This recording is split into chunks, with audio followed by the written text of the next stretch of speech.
Hey everyone, me Kevin here. So there are two things that Jerome Powell just said that, in my opinion, are at least slightly cause for concern, and they don't have to do with this really cool looking blue bar. Like, that's what I want in my house. Look at that reflection of the blue on the ceiling there. Yeah, that metallic ceiling, kind of cool. Anyway, so a couple things that not Elon, that Jerome Powell just said, not good, okay? So first thing, who remembers Paul Volcker, right? Paul Volcker was the guy that when inflation was so unanchored and so out of control in the late 70s and early 80s, that Paul Volcker came in and said, that's it, we're just going to jack interest rates to be higher than the rate of inflation. So, for example, if inflation was 14%, they moved interest rates to 15%. That would be like moving interest rates at the Fed now from, zero point 0.5 or 0.75%, so under 1%, up to like 9%. That would be really bad. We would go into like a depression, right? That'd be pretty devastating. But it would also stop inflation, like instantly. That's the Fed rug pull that I was worried about in January that was going to come. Well, over the last 3 to 4 months, Jerome Powell has told us, no, that's not coming. Well, now he's saying the following, quote, we're firmly committed to bringing inflation down. Mind you, this was in an interview with Marketplace, NPR's Marketplace, Kai Ryssdal. Then, we know that what Paul Volcker did was right in his situation. Worth remembering, his situation was one of unanchored inflation expectations. Right now, the bond market 5-year break-even rate has fallen 19% from its peak in March, implying that we're not worried about runaway inflation, that inflation expectations are actually coming down, not going up. And of course, they vacillate. Then you have the consumer expectations of inflation, which are at, flat basically year over year and in a 3 to 5 year horizon. So, the expectations don't align today with what happened under Paul Volcker's administration, but they could change to that, right? So anyway, here's what we hear. Quote, we know that what Paul Volcker did was right in his situation, and it's something that might turn out to be right here. Ooh, yeah. That is like a big F. Like, when I heard that, I'm like, what? Like, last time Jerome Powell talked, he talked about how he admired Paul Volcker. Now he's saying, oh, yeah, Paul Volcker in the economy might turn out to be right here. Like, if you thought we were going to get Paul Volcker, you should sell everything. Like, you just literally short everything. Like, the only survival that you will have is in cash. That's it. Everything else just crashes. It's so bad.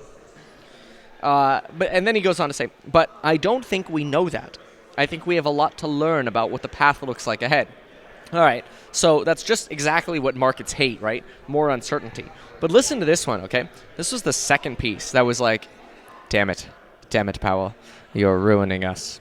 All right, so the second piece was the following. Jerome Powell used to say our goal is to get inflation down to 2% without causing a recession or significant unemployment. Now, he's revised that. What does he say now? He's the following, quote, our goal, of course, is to get inflation back down to 2% without having the economy go into recession or, to put it this way, the labor market remaining fairly strong. Okay, we never used to have that or. That's opening the door to, well, I mean, if we have a recession, as long as the labor market's good, we're okay. This is the first time that I've seen Jay Powell say that. Obviously, right now, they're on a path of 50 BP hikes, but this is literally the first time I've heard him say, oh, yeah, okay, as things can be quite challenging right now, including orchestrating a soft landing. They say that, well, the unemployment rate is quite high, the labor market's extremely tight, inflation's very high, so it'll be challenging, it won't be easy.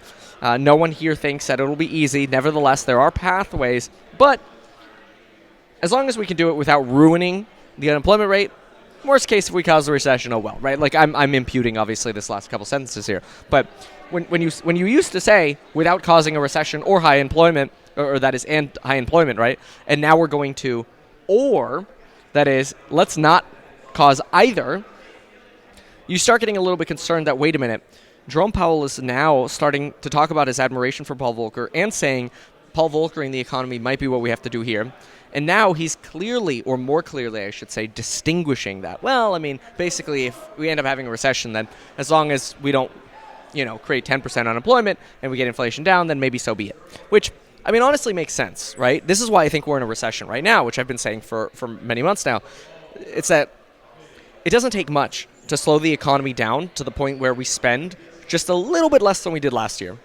Wholesale inventories, the trade deficit, personal consumption, All these things, if just together in net they go down 0.1%, a tenth of 1%, 2 quarters in a row, boom, you're in a recession. I think we're going to be in a recession all year long. And then Tucker Carlson's going to freak out, and everybody else is going to freak out as well. It's just my theory. I don't know. I could be wrong, but something I'm paying attention to. And these are 2 subtle U-turns here from J. Powell that I don't like. But what I do like is that amazing coupon code link down below on everything that is on sale right now. Coaching calls, property management, real estate investing, you name it. Of course, prices will be going up tonight. Well, late tonight, like first thing tomorrow morning. Anyway, thanks so much for watching. We'll see you in the next one. Bye.